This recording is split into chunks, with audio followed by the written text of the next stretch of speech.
ஓம் சக்தி. உலகமெல்லாம் சக்தி நெறி ஓங்க வேண்டும். ஒவ்வொருவர் மனக்குறையும் நீங்க வேண்டும். சாத்வீகமான நல்ல உணவுகள் நம் உடலுக்கு ஆனந்தம்.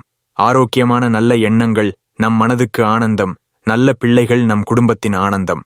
உயர்ந்த கூட்டு பிரார்த்தனைகள், சுயநலமற்ற தொண்டுகள் நம் சமூகத்திற்கு ஆனந்தம். தியானம் நம் ஆன்மாவுக்கு ஆனந்தம். பள்ளிப் பருவத்தில் விளையாட்டு மாணவர்களுக்கு ஆனந்தம். வாலிபப் பருவத்தில் வாழ்க்கை துணை நலத்தால் இருபாலர்க்கும் ஆனந்தம்.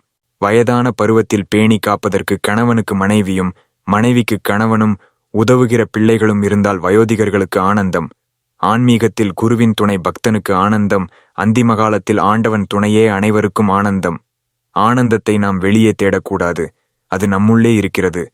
குரு பார்வை, குரு காணிக்கை, குரு மந்திரம், குரு உபதேசம், குரு சம்பாஷணை, குருவுக்கு பாத பூஜை, தொடர்ந்த தீவிர பக்தி, தியானம் மற்றும் நற்பழக்க வழக்கங்களால் நம்முடைய மாயை திரை நம்மை விட்டு நீங்கி நம்மில் தெய்வ சக்தி வெளிப்படும். அதன் பின்னரே நம்முள் ஆனந்தம் மேலோங்கும். அந்நிலையை நாம் அடைவதற்கு பயிற்சியும் முயற்சியும் நமக்கு முக்கியம். உன்னால் முடியாத போது என் மீது பாரத்தை போட்டு என்னை முழுவதுமாகச் சரணடைந்தால் நீ நினைத்ததை நிறைவேற்றி வைப்பேன் என்பாள் அன்னை. இறைவனால் இயலாதது இல்லை. இறையருளைப் பெறுவதற்கு தொடர்ந்து ஆன்மீக ஈடுபாடு என்பது நமக்கு மிக மிக அவசியம். ஓம் சக்தி.